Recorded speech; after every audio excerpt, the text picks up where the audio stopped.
Good morning.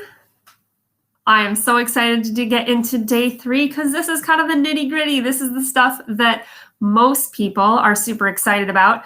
Identifying problems / weaknesses, or as I like to call them, opportunities. Because if you identify a weakness, you're identifying an opportunity to grow.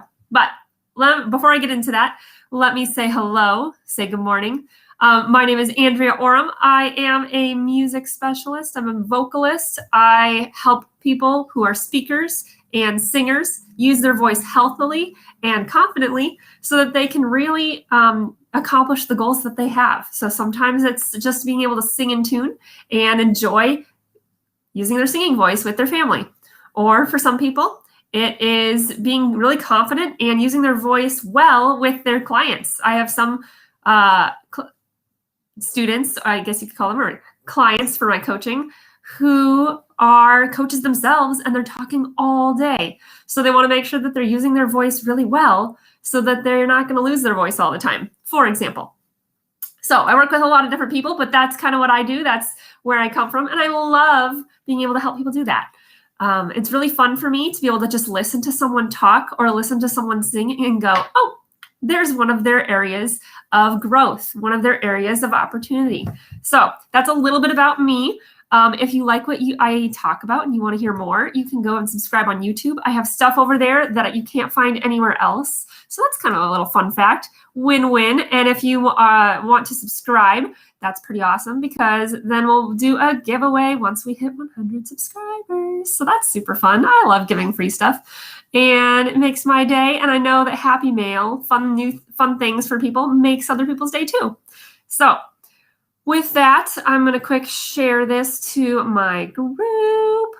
By the way, if you join the group, you can actually get into all the actual action items. So all the videos, all the information type stuff is going out here to this video, but the action steps and where the real awesomeness happens as far as getting things learned and accomplished. Sure, you can actually learn a bunch of stuff, facts, knowledge, but you aren't necessarily going to get the same, experience if you don't actually put it into practice. So with that, we are on day 3 of the Love Your Voice Challenge. If you've missed day 1 and 2, no big deal. It's actually at the group that I was just talking about, the Strength Train Your Voice group, which the link is in the description of this video.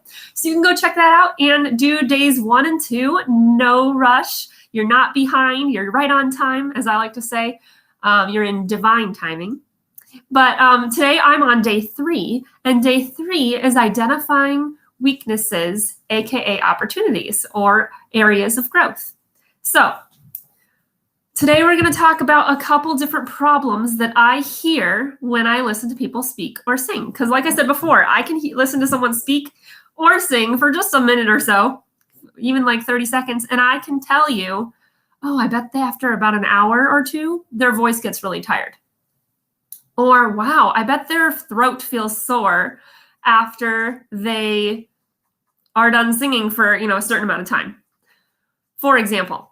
And the reason I can do that is because I can hear their technique and I can know, this is what's happening. This is one of the problems that I hear, the areas of weakness and where they can maybe grow, where they can work on that so that they can actually do the things they want to do for a longer period of time, right? So today, I'm going to give you 7. I'm going to give you 7 areas of opportunities for growth. And if you did day 2's challenge, which was to video yourself for evaluation, you can go back today and listen to that video and run it through some of these different ideas and see what you come up with. And so let's get started. Number 1. Area of opportunity is breathing wrong.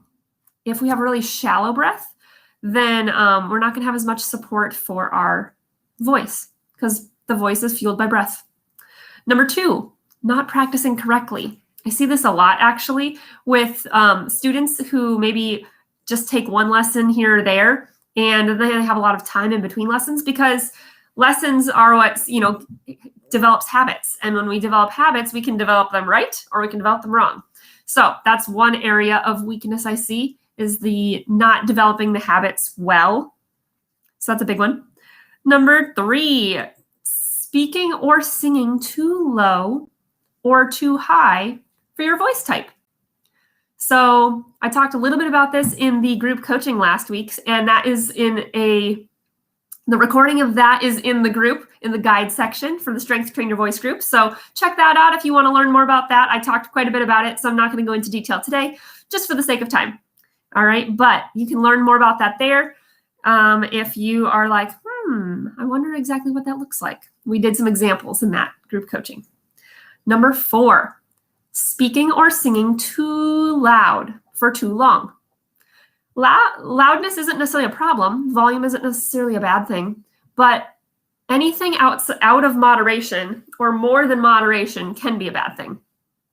So speaking too loud is number 4, or singing too loud. Number 5 is speaking too quietly or singing too quietly. And it's not necessarily because the volume is a bad thing either, but usually when we're speaking or singing too quietly, we aren't using adequate breath support. So that's kind of goes back a little bit to number 1, but it can be a separate issue. Number 6, imitating other people. I see this a lot with my singers, especially my young singers who their voices are developing. They're still growing, but they want to sound like an adult.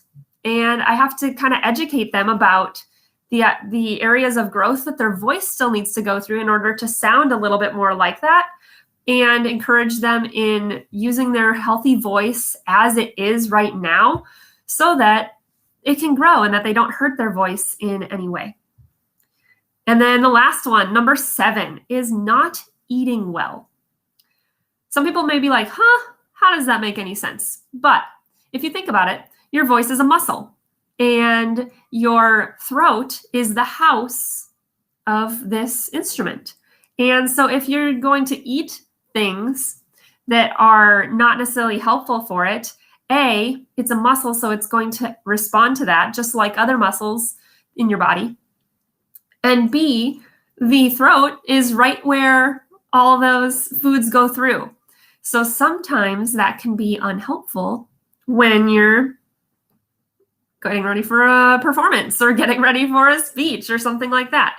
Here's one example, and I have a whole bunch of other examples in the freebie up in the description of this video, the what to eat or not to eat for speakers and singers. But here's just one example that I'll give you. Milk. Don't drink it right before you go perform, speaking or singing, because here's what you'll be doing the whole time.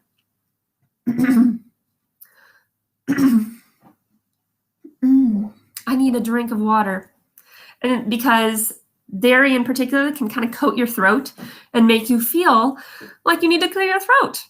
And you don't want to have to do that all the time when you're either in a speaking engagement, you're giving a speech, or you're giving a presentation of some sort, or if you're in a singing performance. So that is just one little option from the big guide that I gave you with big checklist. So go check that out if that is of interest to you. And that's not even related to the technique necessarily. That's just something that you can do outside of actually working on your voice. And you can start it today. So super simple, but what I want you to do, people who are in the challenge and participating, make sure you're commenting on all those action posts, because that's super important for the prize at the end and for really determining and doing growth, right? You're not going to really experience growth if you're not doing something about it.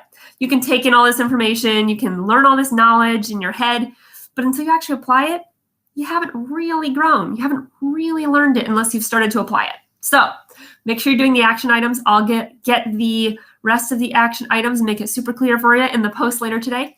And again, if you are new and you haven't started the Love Your Voice Challenge, we're on day 3. No big deal. Just hop over to the group and start at day 1. We'd be happy to have you. So with that, I will say goodbye for now and have the best rest of your day evaluating your video from yesterday.